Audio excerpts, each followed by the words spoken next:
Selamat siang, adik-adik mahasiswa. Jadi kita melanjutkan pertemuan ketiga minggu lalu. Nah, ini adalah sistem yang telah kita diskusikan minggu lalu. Saya akan mengulang sedikit ini tentang bagaimana kita mendesain logika kendali pada sebuah sistem seperti Doshin Tank. Doshin Tank ini mempunyai target untuk mengeluarkan produk berupa cairan dengan rentang tertentu, dengan suhu tertentu. Kemudian dia juga terus diisi oleh produk in. Jadi intinya adalah liquid ini akan dipanaskan melalui steam warp ya, vaporization ini yang sebelah, dengan membuka valve 3 ya. Nah, minggu lalu kita sudah mencoba bagaimana kita dapat mendesainnya dengan menggunakan signal interpreted pattern atau biasa disingkat SIPN yang dikembangkan oleh Georg Frey. Nah, kita lihat bahwa ini adalah sinyal keluaran dan sinyal masukan. Kita kasih kodenya untuk output O1, O2, O3, O4. Untuk sinyal masukan I1 sampai dengan I4 ini berguna untuk mempersingkat penamaan nanti di model Petrinetnya. Jadi saya ulangi, yang minggu lalu kita mendapatkan model kurang lebih seperti ini ya. Modelnya seperti ini. Nah, kita dapatkan di sini, kita lihat bahwa prosesnya itu algoritma kendalinya kurang lebih seperti standby. Ketika start button ditekan, ini ada transisi. Jadi ketika ada token di sini, kemudian logika inputan ini berlogika satu. Jadi I4 di-end-kan dengan not I1 di-end-kan dengan not I2. Artinya ketika I4 itu apa? I4 itu adalah itu tadi tombol start ditekan ya. Tombol start ditekan. I1 I2 itu apa? I1 I2 itu artinya kalau bernilai 1 tangki tidak kosong. Berarti kalau dinegasikan tadi not I1 artinya ketika tangki kosong ya I2 tangki tidak penuh. Kalau bernilai 0 kan tangki tidak penuh. Kalau bernilai 1 penuh, maka dia bisa pindah ke proses steering, pengocokan, dan proses filling atau pengisian dari produk ini begitu. Nah, kemudian proses diteruskan, nanti silakan dilihat lagi kuliah yang ketiga. Nah, ini terus sehingga kita bisa modelkan sistemnya seperti ini. Dan minggu lalu kita juga sudah melihat dia punya program ladder diagramnya. Kita lihat di sini program ladder diagramnya adalah kurang lebih seperti ini. Jadi kalau kita jalankan, kalau kita lihat di sini seperti minggu lalu sudah saya jelaskan P1. Jadi yang di tiap-tiap rang ini melambangkan dia di awal itu adalah transisinya. Jadi kalau kita lihat di sini P1 yang ada token ya, kondisi ini harus di set untuk kondisi awal itu 1 dulu. Jadi kalau kita lihat initial kondisinya P1 itu adalah 1, yang lainnya default atau 0. Nah, ketika kita jalankan itu ada 4, I4 ya, not I1 di N kan, ini adalah hubungan N. Jadi ketika logika di sini 1, maka dia akan memicu memberikan sinyal kepada sinyal logika 1 kepada sisi kanannya, sisi coil. Nah, pada coil ini kita lihat ini reset, set. Yang di reset adalah token di P1 karena token pindah dari P1 karena dia penembakannya kedua ya. Nah, ini maka dia tembak kelima dan tembak ke kedua dan kelima di sini. Ya, maka yang di set ada 2, P2 dan P5. Nah, kemudian kita lihat lagi yang mana gitu ya. Kita lihat lagi T2. T2 ini berarti ketika ini ada token, berarti P2 ini dianggap bernilai 1. Nah, I2 N kan dengan not I3. Nah, setelah itu setelah ini enable, artinya ini bisa menembak. Kalau ini enable menembak, maka bisa dipastikan bahwa P2 akan di reset karena token pindah dari P2 ini ke P3. Jadi P3-nya yang di set. Nah, jadi kita memandang itu dari tiap-tiap transisi. Jadi place yang masuk ke transisi, place ini yang lingkaran ya. Transisi itu yang ini. Nah, itu dan panah ini ada arch panahnya. Nah, kita lihat dari masing-masing dari ini. Jadi kita misalnya ini ada 5 transisi, berarti ada 5 kombinasi rang yang di sini ya untuk transisi. Habis itu baru kita masuk ke place. Place-nya gampang, P1 Ya, P1 apa? Berarti 0, 0, 0, 0. Artinya O1 tadi yang di dalam tabel luaran. O1 0, O2 0, O3 0, O4 0. Nah, itu kita nolkan semua. Sedangkan P2 isinya apa? 1, 0, don't care 0 gitu. Artinya apa? Artinya 1 ini ya, ini kita lihat dinolkan karena 0 ya. P2 ini 1, O1 1, O2 0 kita nolkan, sedangkan yang O3 don't care artinya kita tidak perlu cantumkan di sini. Artinya apapun kondisi itu biarlah tetap seperti itu. Ya, don't care dan seterusnya, kurang lebih seperti itu. Nah, jadi kalau kita running kemarin itu kurang lebih programnya seperti ini. Jadi kita lihat bahwa ketika kita run, nah ini kondisi I4 tadi kan, kalau kita lihat I4-nya, I4 itu kita set di misalnya I4 itu O3 ya, 0 modul 0 ya, rak 0. Nah, ini kan rak yang 0 ya.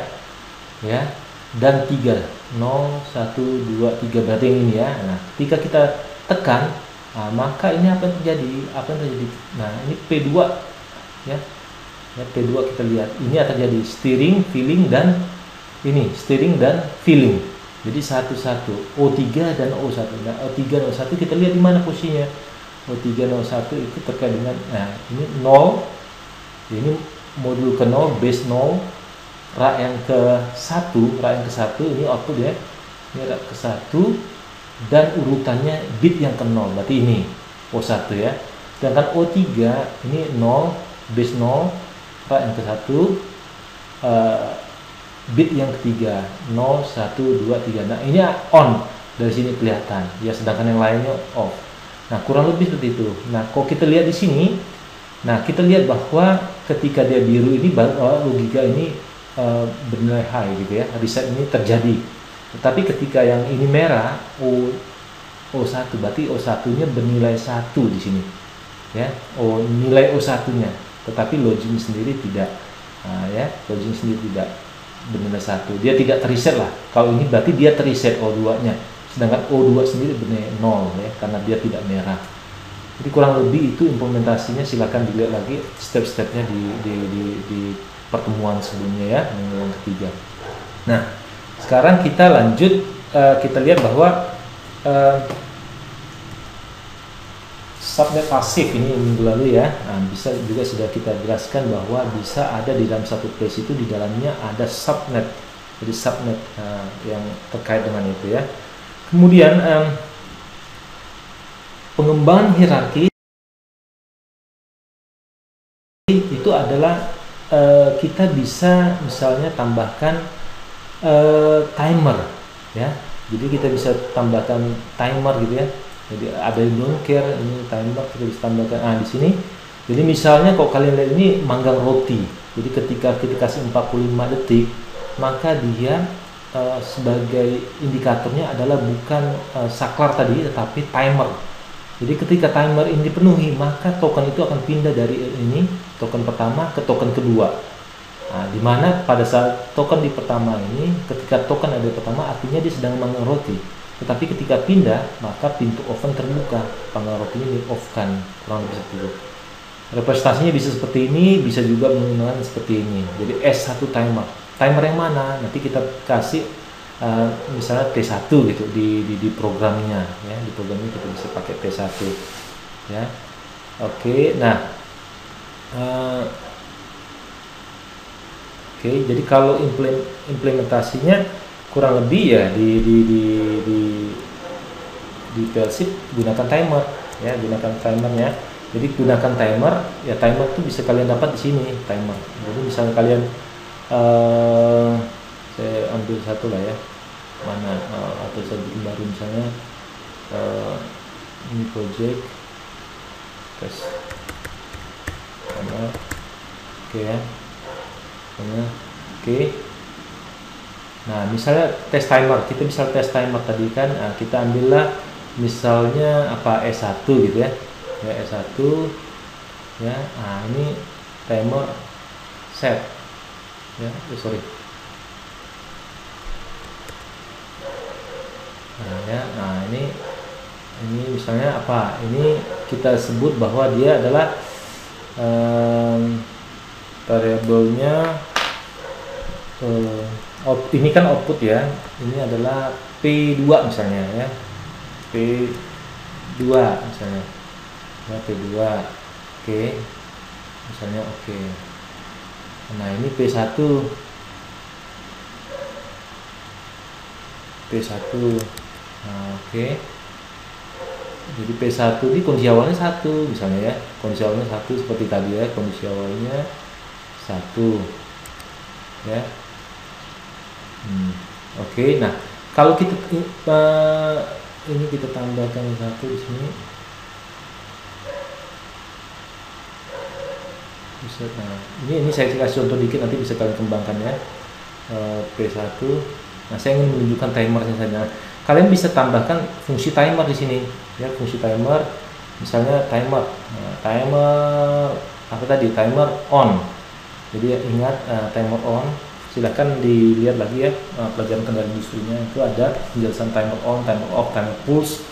Nah, timer on, jadi ketika dia, atau timer off ya, ini kan manggang ya, kondisi awal itu manggang, dia sudah manggang. Misalnya timer off, jadi berapa misalnya, berapa oke.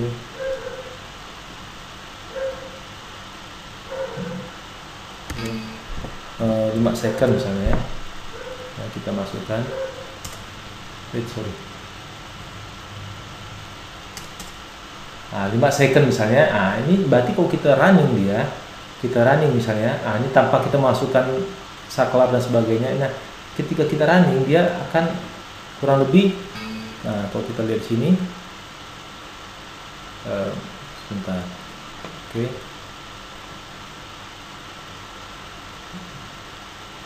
Oh, kita tambahkan saklar aja karena ini kan memori bit ya, kita tambahkan saklar. Nah, kita tambahkan ini di sini, kita tambahkan saklar F1 supaya kita ada pemicunya ya. Nah, F1 misalnya add. Nah, ini adalah misalnya S1 tadi. Nah, ya. Oke. Oke, supaya kita melihat perubahannya ya. Misalnya di 0.0.0. Oke, misalnya gitu seperti itu.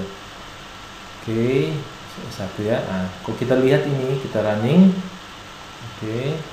Nah, kita lihat S1 tuh titik ini. Nah, kita hanya melihat ini, kita tidak dikasih outputnya, hanya melihat timernya, fungsi timer. Nah, ketika kita tekan ini, kita lihat, perhatikan ini. Jadi transisinya tuh ada di timer nih. Jadi ketika kita tekan misalnya 1, nah dia akan menghitung sampai 5 detik. Ya. Dia akan on. Nah, dia akan pindah setelah 5 detik. Ya, dia akan pindah setelah 5 detik. P2 akan aktif setelah 5 detik ini. Nah, kalau P2 ini bisa dihubungkan dengan off. Jadi Q ini akan bernilai 0. Jadi di awal tuh dia hidup. Ya, di awal tuh dia hidup, setelah hidup dia off gitu ya. Jadi ketika kalau kita ganti dengan timer on bisa aja gitu. Kalau kita ganti dengan timer on bisa. Timer on itu ketika dia dikasih, dia nunggu misalnya 5 detik, dia nunggu selama 5 detik baru dia memberikan sinyal logika 1. Nah, tadi ini apa? Dia setelah 5 detik dia hidup, tapi setelah 5 detik dia off gitu. Jadi setelah 5 detik dia off. Jadi kalau kita ganti dengan misalnya kita ganti dengan timer ya, kita ganti timernya, kita ganti lah kayak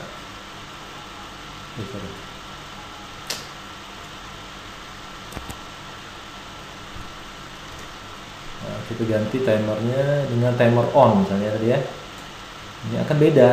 Nah, kita lihat ya, misalnya oke, misalnya ya. Nah, kok T ini artinya apa? Ketika ininya logika 1 di sini, maka dia memulai perhitungan sampai 5 detik dia mengirimkan logika 1. Kok tadi kan dia sudah on duluan, tapi ketika 5 detik dia mengirimkan logika 0, kurang lebih seperti itu.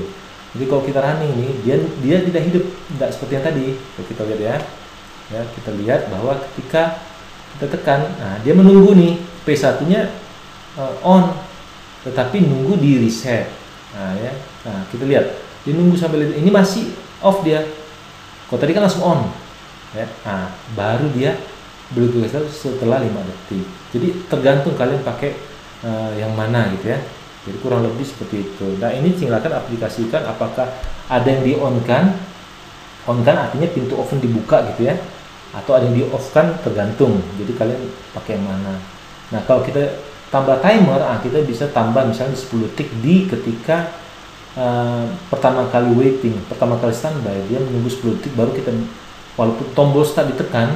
Jadi kalau tombol start ditekan itu kita itu dihubungkan dengan timer dulu ya. Nah, setelah itu masih menunggu 10 detik baru dia mempertimbangkan tombol ini. Tapi kalau di bawah 10 detik dia tidak mempertimbangkan. Jadi intinya apa? Semua kondisinya harus terpenuhi. Ada token, timer terpenuhi, dan kondisi di transisi juga terpenuhi, maka dia bisa, token ini baru bisa pindah ke P5 dan P2. Kurang lebih seperti itu.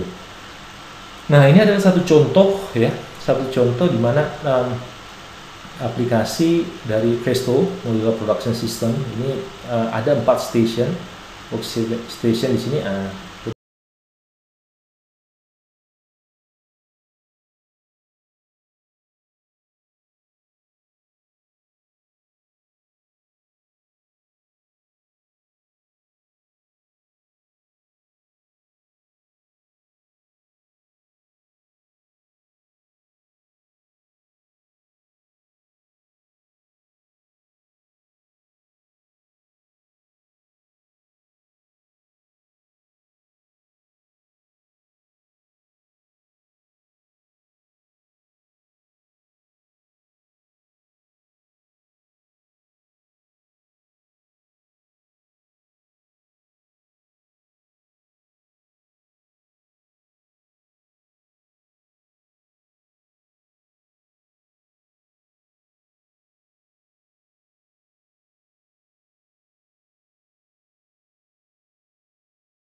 Ya, logam, non logam, dan non logam yang oke ya, kurang lebih seperti itu modelnya ya.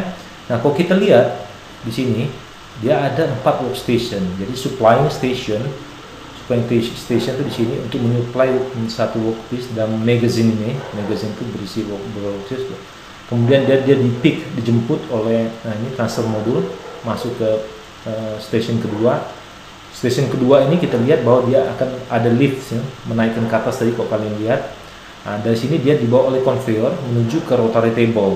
Dan rotary table ini dia akan berputar dari posisi 1 ke posisi 2 untuk di drill. Setelah di drill dia akan posisi ke 3 untuk dites apakah drill itu sudah berlubang atau belum. Setelah itu dia masuk ke posisi 4 workpiece ini. Setelah workpiece ini dijemput sama gantry crane ini. Ini menjemput di suction ya, di sub gitu sehingga melekat. Dan dia akan dimasukkan tergantung dia masuk ke 1, 2, 3 atau 4. Kalau 1 itu berarti black plastic. Di mana mendeteksinya adalah di sini tadi. Di sini tadi ada sensor apakah dia plastik atau logam. Kalau plastik apakah dia plastik yang black atau yang red, yang terang. Nah, kalau yang black maka masuk sini, kalau plastik yang terang sini. Kalau aluminium dia masuk sini, kalau logam masuk sini ya. Nah, tapi kalau dia tidak lubangnya tidak bagus atau kurang presisi, maka dia masuk ke yang 4. Jadi kurang lebih prosesnya kurang lebih seperti itulah. Jadi proses ngedrill gitu ya, membor. Nah ini sebenarnya dibagi menjadi 4 tahapan ya. Jadi 4 tahapan. Kalau kita lihat ini supplying station, kita bisa ini kalian bisa lihat di buku saya ada di yang buku yang terbitan Saker Perlak ya. Ada saya tampilkan ini, tapi dengan teknik lain, bukan teknik pattern, dengan teknik yang metode yang saya tawarkan itu di buku itu. Nah, tapi kurang lebih mirip lah ya tekniknya. Nah, kalau kita lihat di sini tugas nanti untuk kalian ya, nanti saya jelaskan ketika pertemuan berikutnya. Ini tugas kalian adalah bagaimana kalian membangun SIPN untuk supplying station seperti itu. Jadi ini kalau gini kita lihat ada apa? Ada cylinder at home, berarti ini sensor. Cylinder at end, jadi dia dorong ini mundur lagi. Jadi itu dorong mundur lagi. Jadi magazine itu sini. Jadi ketika dia mundur, magazine ini turun, dan ketika dia diminta supply didorong lagi, sini ada sensor bahwa barang ini sudah sampai. Jadi ketika barang sini sampai, picker ini, penjemput ini baru bergerak ini. Karena kalau dia ada posisi ini bahaya, dia bisa nabrak ini kan. Berarti ini harus posisinya di sebelah kanan dulu. Tetapi ketika sudah barang dia, maka dia menjemput barang ini, menjemput workpiece ini. Nah, dia sistemnya pengisap suction. Jadi ketika sudah dekat, sudah posisi sini, maka sucker in, dihidupkan Q4. Kemudian dia sucker out-nya harus 0. Sucker out itu nolak, sucker in itu mengisap gitu ya, sehingga nempel ya. Nah, setelah nempel dia pindah menghidupkan transport reverse Q3. Oke. Setelah sampai di sana, dia menunggu lagi nih, pick up nih, menunggu lagi sampai yang berikutnya. Ketika ada, maka Q2, jadi transport forward, pindah lagi isap, dan seterusnya, kurang lebih itu. Jadi penjelasannya ada di sini, itu kurang lebih seperti itu. Nah, IO-nya juga ada di sini, IO-nya, input output-nya ada di sini. Nah, ini bisa didesain menggunakan SIPN juga. Nah, ini nanti menjadi tugas kalian nanti pada pertemuan berikutnya atau di Google Classroom akan saya berikan ya tugasnya ya. Tapi ini penjelasannya dulu. Nah, kemudian stasiun yang kedua, ini stasiun kedua ya, ini testing station. Testing station itu kurang lebih seperti ini. Jadi barang yang sudah di pick up tadi ya, itu diangkut dulu ya. Nah, diangkut ke atas. Nah, ini ada sensornya di situ, sensor proximity, sudah mendeteksi apakah benda itu aluminium atau workpiece ya, tapi not black plastic ya. Atau kalau selain ini berarti kan dia black, kurang lebih seperti itu. Jadi ini ada lifter up itu menggunakan D2, nanti turun itu menggunakan D3. Itu aktuatornya ya, outputannya yang harus di set PLC. Nah, kemudian dia mengangkat ke atas terus. Nah, nanti ketika ini ada sensor ketebalannya, tebal ya atau tidak gitu ya. Nah, kalau terlalu tebal itu bisa aja ditolak ya. Nah, tapi kita asumsikan di bawah dia tahu tebalannya berapa. Nah, ini ada semacam pendorong ya, dorong ke depan, dorong ke belakang ya. Ini gerakannya diatur oleh Q1. Jadi Q ini adalah output ya, D ini adalah input. Ini sensor ya, D ini. Misalnya nih pada posisi ini dia tahu bahwa pendorong ini berada di ujung, pada posisi ini bernilai 1, berarti pendorong itu berada di awal, kurang lebih itu. Dia mendorong ke conveyor tadi, ke stasiun yang ketiga ya, ke stasiun. Ini juga udah ada sinyal masuk dan keluarannya. Ke stasiun yang ketiga dia mendorong sini. Nah, stasiun ini pun hidup ya, membawa workpiece ini ke posisi 1 ya, masuk di sini. Nah, kemudian dia berputarlah rotary table ini ya, berputar rotary table-nya. Kita akan bahas ini ya, kurang lebih modelnya seperti ini. Jadi berputarlah rotary table ini posisi 2. Nah, kemudian klem itu bekerja, hidup tek. Nah, ya, jadi Q2 ini hidup teng. Jadi dia hanya satu, hidup atau tidak. Jadi kalau hidup maka dia maju. Nah, ini disensing dengan D3 ya, dengan D2. Ya, kemudian di sensing itu dia untuk menahan benda ini ketika dibor. Jadi ini kemudian turun dibor ya. Nah, turun ini pun menggunakan Q5. Nah, turunnya Q3. Kalau naik menggunakan Q4. Nah, dengan sensor D4 dan D5 mengetahui posisi apakah di atas atau di bawah. Kemudian itu ketika di bawah sudah kena ke workpiece-nya, maka drill mesin bekerja Q5.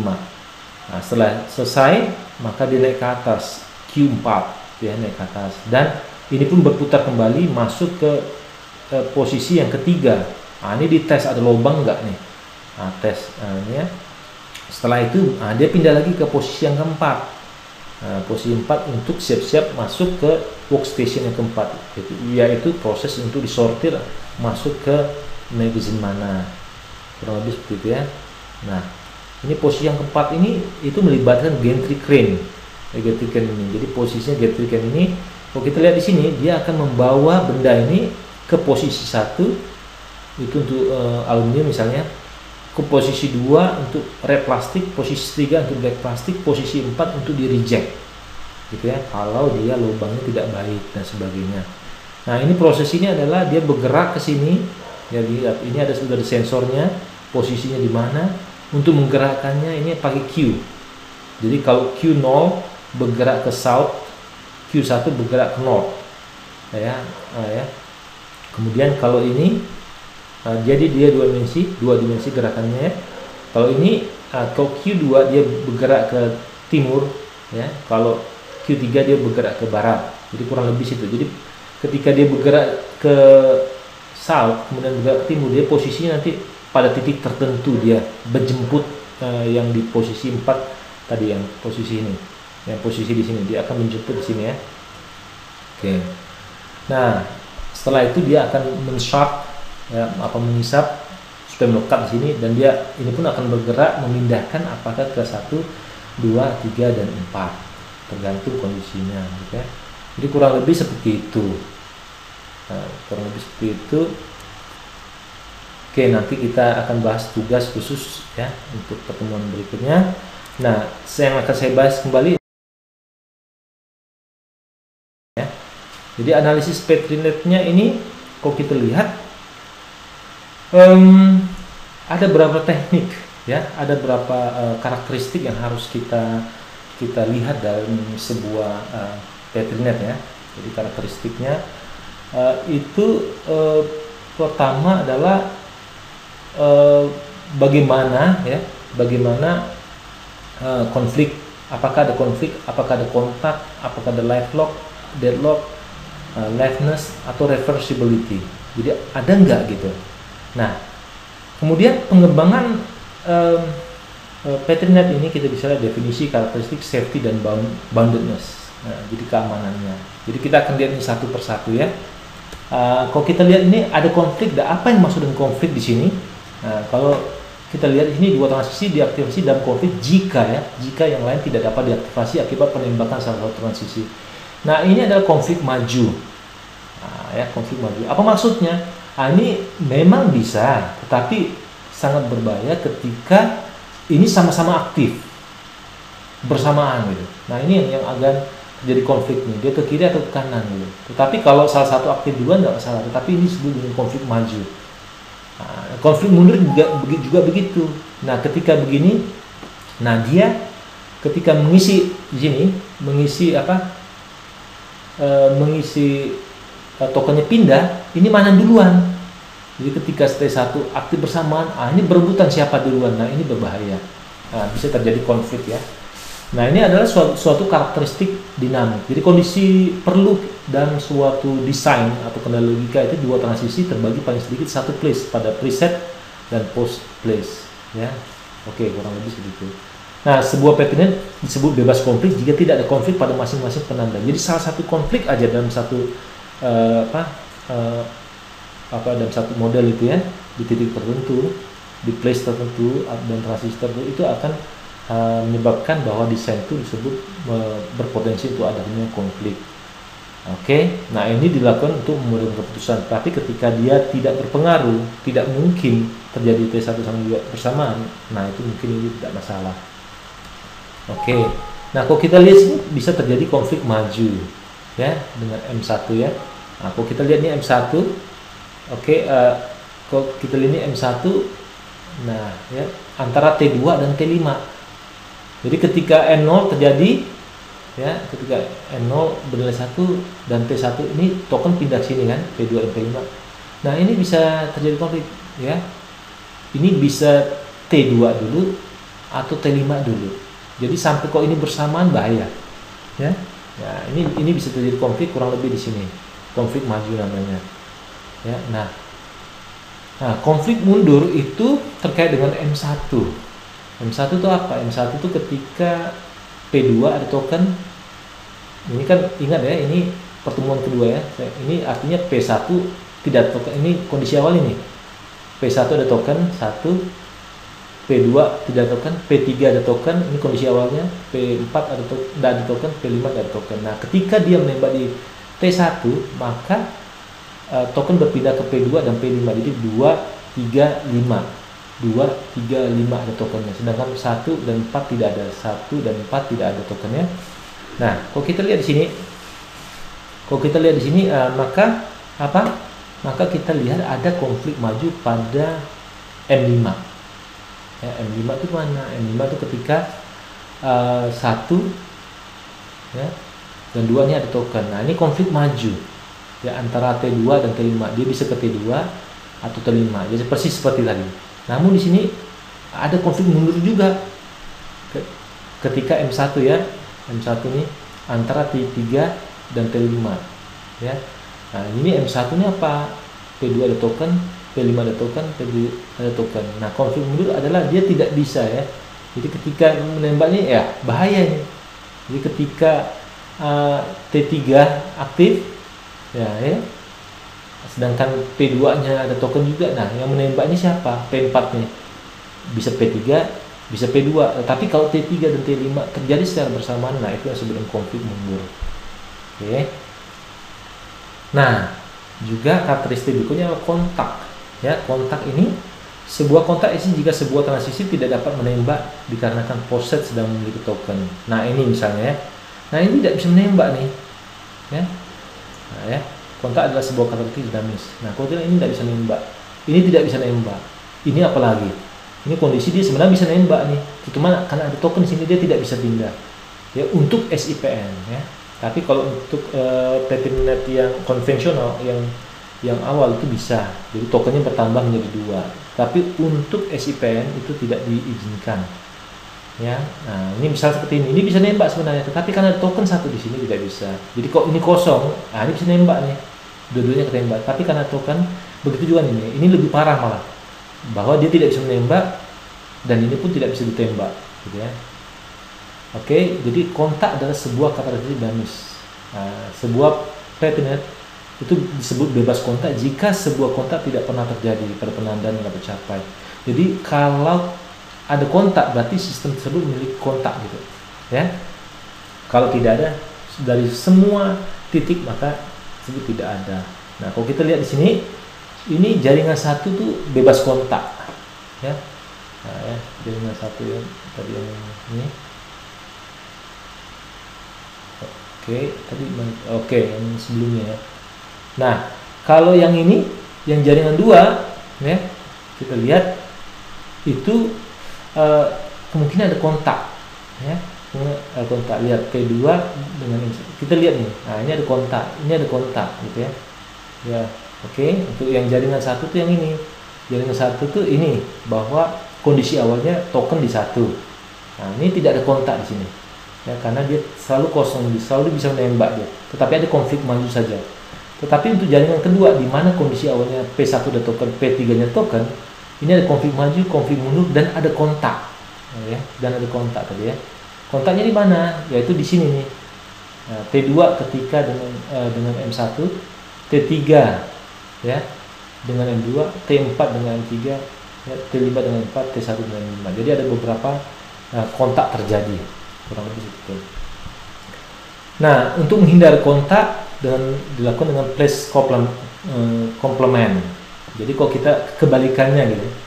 Jadi sebuah place P complement ini adalah sebuah place complement place jika hal berikut terjadi. Jadi poset P aksen itu adalah sama seperti preset P.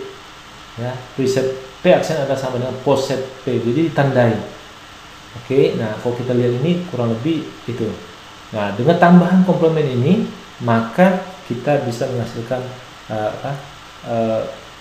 kontak free, ya. Jadi kita tambahkan P komplement, itu. Nah, sekarang mengenai deadlock free, liveness free. dan reversibility up ini bagaimana? Nah, sistem ini harus kita jamin, logika kendali yang kita terapkan, program PLC yang kita terapkan berbasis Petrinet nih. Jadi kok banyak itu kita bisa mengecek dengan mendesain dengan Petrinet itu kita bisa mengecek apakah ada deadlock, apakah sistemnya logik nanti live itu artinya dapat bergerak terus ya, tidak stuck di mana gitu ya. Dan reversibility itu bisa kembali ke kondisi awal. Nah, kita harus cek itu apakah misalnya sistemnya harus kembali ke kondisi awal. Jika harus, maka reversibility ini harus ada, harus oke gitu kemampuan untuk kembalinya ya. Nah, tapi kalau tidak salah. Tetapi misalnya deadlock, nah itu bahaya sekali kalau sistem bisa deadlock. Jadi ketika sistem industri deadlock itu sangat berbahaya ya. Nah, jadi ketika transisi T pada sebuah Petrinet adalah itu disebut live, itu jika tetap menembak lagi, jika dia tetap bisa terus tidak stop, dia tetap ada jalan dia untuk menembak atau firing ya. Nah, transisi dikatakan dead itu jika tidak dapat menembak. Ketika T tidak dead dapat mengatakan bahwa T adalah live, transisi adalah live. Nah, penandaan disebut deadlock jika tidak ada lagi transisi yang aktif. Jadi dia tidak aktif lagi dia. Ini bingung dia. Pada posisi ini tidak ada satupun transisi yang aktif sehingga tidak menembak dan dia stuck di situ. Nah, ini berbahaya sekali ya. Nah, jadi sistemnya berhenti entah di mana, di logik mana. Dengan Petrinet kita bisa mengetahui bahwa dia akan berhenti di mana, sehingga kita bisa memodifikasi logik yang akan kita bangun. Nah, sebuah Petrinet itu disebut deadlock free jika tidak ada penandaan yang deadlock ya. Nah, sebuah pen disebut live jika semua transisinya live. Nah, oke. Jadi live dan deadlock ini sebenarnya saling terkait ya. Live adalah deadlock free, tetapi kebalikan tidak demikian. Jadi deadlock free belum tentu live ya. Ya, deadlock free belum tentu live. Kenapa? Kalau deadlock free itu artinya dia bisa bergerak terus, tetapi kalau live ini itu artinya apa? Semua transisi itu adalah live semua. Tetapi kalau deadlock free itu bisa jadi dia tetap jalan terus, tetapi ada transisi yang mungkin setelah proses tentu dia tidak ketembak terus, tetapi dia tidak deadlock, tetap jalan terus. Nah gitu, tidak. Tapi kalau untuk live semua transisi itu harus live. Nah, Petrinet disebut reversible jika dari setiap penandaan yang dapat dicapai itu penandaan awal dapat dicapai kembali. Jadi kondisi awal tadi bisa tercapai kembali. Jadi kok jaringan satu tadi Petrinet satu adalah kondisi awal token itu di P1. Kalau yang model yang kedua itu kondisi awal itu P1 itu di token itu ada di P1 dan P3. Jadi kondisi itu bisa dicapai kembali gitu. Nah, itu baru sistem itu disebut dengan reversible. Petrinet reversible adalah deadlock free, tetapi kebalikannya tidak demikian. Kembali ya. Satu set penandaan adalah live lock. Jika setelah pencapaian satu penandaan pada set tersebut tidak demikian, tidak dapat tinggalkan. Nah, kita lihat sini. Nah, ya. Kalau kita mengecek liveness dan reversibility itu dalam reachability graph ya. Nah, kalau kita lihat nih, live lock apa? Komponen-komponen terinterkoneksi secara kuat, strongly interconnected components tanpa arch untuk keluar. Deadlock node tunggal tanpa arch keluar. Liveness reachability graphnya RG itu tidak berisi deadlock, semua live lock dan RG berisi seluruh transisi. Sedangkan reversibility RG tidak berisi deadlock, RG berisi hanya satu live lock, M0 berisi dengan live lock. Kita lihat di sini. Nah, ini adalah live lock. Jadi live-nya itu di sini. Dia berputar-putar di sini, live lock. Nah, ya, jadi kalau live lock ini belum tentu ini tidak berarti dia live untuk keseluruhan. Jadi dia berputar di sini. Jadi ketika awal dia dikirim, dia pindah ke sini, dia berputar-putar di sini nih. Jadi satu lokasi saja dia berputar, satu area aja dia berputar, satu logic area saja berputar. Ini satu logic area saja berputar. Setelah sampai di sini dia tidak akan pindah kemana-mana karena tidak ada panah keluarnya. Ya, tidak ada panah untuk keluar. Nah, jadi kalau model dari Petrinet ini kita bikin reachability graph-nya. Reachability graph itu kayak yang ini, yang tadi yang ini. Nah, yang ini. Ini kan Petrinetnya. Ini reachability graph-nya. Dari mana? Dari penandaan. Jadi kalau M0 misalnya berarti 1 0 0 ini 1 ini kan kondisi awal 0 1 0 0 lah ini. Nah, kalau T1 hidup berarti kan P1 pindah P2 P5. Berarti 0 1 1 0 0 0 1 1 0 1. Sorry, satu di sini ya, satu tadi ya. Nah, setelah di situ ketika misal T3 aktif tadi kan, berarti P2 nya pindah eh, ke apa ke P3 nya pindah ke 5, berarti 0 1 0 1 0 1 1. Nah, jadi kayak gini lah dia, dan seterusnya. Jadi itu menggambarkan penandaan atau firingnya gitu, kondisi token tuh pindah kemana aja gitu. Nah, kalau kita lihat kurang lebih seperti itu ya.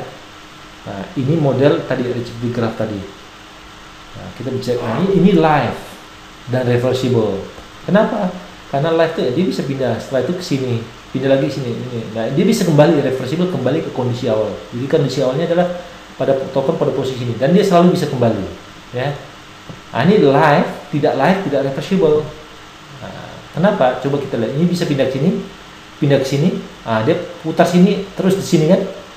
Nah, oke, dia deadlock free karena terus bisa berputar, tapi dia tidak live. Kenapa?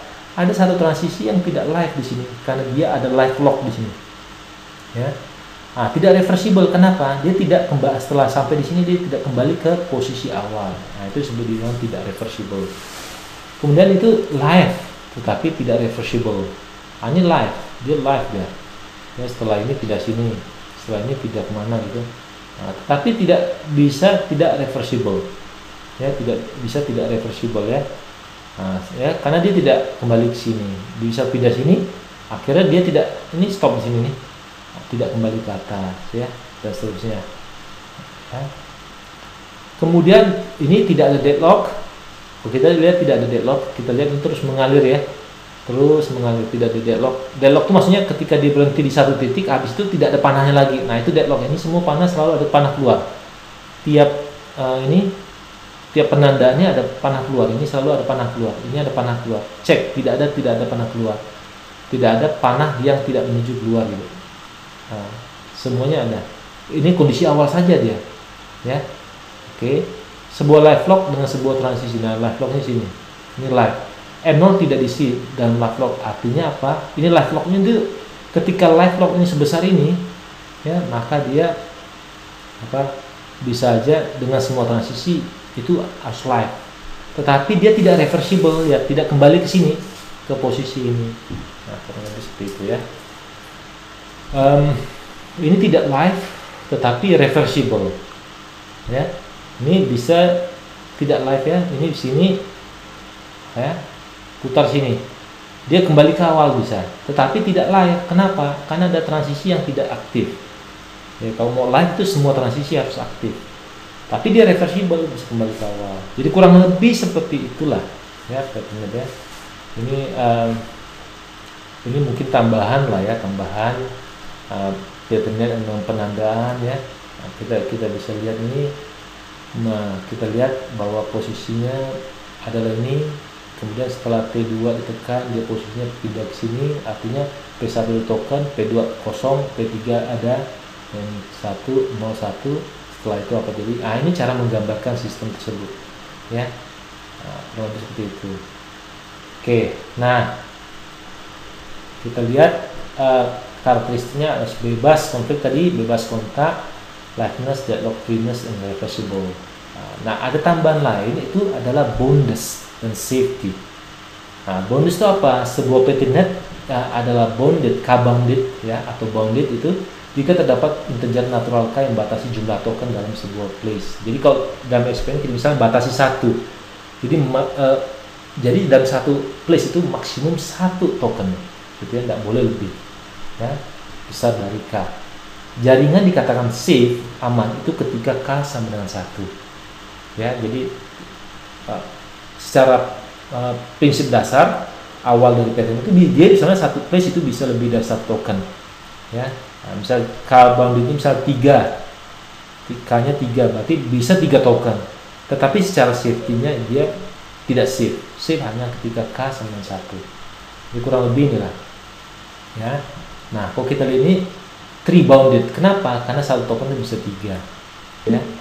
Nah, ini unbounded, ini tidak terbatas ya, tidak terbatas. Oke, jadi kurang lebih analisis patternnya seperti itu ya. Ya, kalau kita lihat seperti ini ya, analisis bisa dilihat. Jadi kalau ketika kalian membangun satu sistem, kalian upload model P3-nya, sebelum kalian terapkan ke apa, kalian convert ke ladder diagram, kan mudah convertnya tuh, mudah. Tapi kalian harus pastikan dulu bahwa P3net kalian itu adalah deadlock free, live, ya. Dan jika memang sistemnya menginginkan reversible, maka itu reversible menjadi mutlak gitu ya, bahwa dia harus kembali ke kondisi awal. Nah, itu harus menjadi bahan perhatian. Kemudian boundednya, kalau DMSPN itu 1, berarti pastikan bahwa tidak ada place yang kemungkinan berisi lebih dari 1, kurang lebih begitu. Tapi sebelum itu kalian harus mengubah P3 ini ke dalam reachability graph-nya. Reachability graph didapat dari mana? Reachability graph itu didapat dari penandaan. Jadi M0 itu ada penandaan awal, marking, initial marking ya. M0 itu dapat dari kondisi awal. Jadi kalau ini, misalnya ini kan, kembali lagi saya jelaskan, ini N0. Jadi M0 itu penandaan yang paling awal. Jadi kondisi ini P2, P3, P4, P5. Jadi menandakan ini urutannya P1 ada token enggak, P2, P3, P4, P5. Nah, dalam kondisi awal P1 ada token 1, P2 tidak ada, 3, 4 ini kan tidak ada yang kosong, jadi makanya 0. Namun setelah itu transisi apa yang kemungkinan terjadi? Ada cuma T1 di sini setelah dari M0. Maka ketika transisi ini maka token pindah, ini hilang, pindah ke P2 dan P5. Makanya nanti penandanya jadi sini 0 ya, P1 0, P2-nya 1, ini ada tanda ya. P3-nya 0, P4-nya 0, P5-nya 1 token, dan seterusnya. Dan posisi ini ada dua kemungkinan, bisa T2 atau T5 ya. Posisi ini ketika ada token tadi ya, ada bisa T2 yang aktif, T5 yang aktif. Ke sini atau ke sini. Kalau T2 maka di KM2, kalau T5 di KM3. Itu kalau initial kondisinya token di P1. Ya, kalau initial kondisinya token ada P1, P3, maka M0-nya 1 dan 3 di sini ada 1, yang lainnya 0. Nah, itu ada lebih kompleks lagi. Dia bisa ke T1, bisa ke T3. Kalau ke T1 maka penandaannya ya, kalau kita contoh ini dia T1 ya, T1 aktif, berarti token di P1 tidak ke P2 dan P5. Jadi penandanya jadinya 0 1 1 0 1 ya, 0 1 1 0 1 di sini. Nah, setelah itu kondisinya kemungkinan ada bisa ke T3 yang aktif, bisa ke T5, maka ini bisa dilihat. Nah, kita harus bikin reachability graph ini sebetulnya reachability graphnya ya. Nah, baru kita bisa nanti lihat apakah ini ada konflik atau tidak. Ini ada konflik maju, konflik mundur, ada kontak, bebas kontak atau tidak. Kurang lebih seperti itu. Ya. Oke. Demikian bahan untuk hari ini, semoga paham. Jika tidak ada nanti kita silahkan ditanyakan ya. Oke.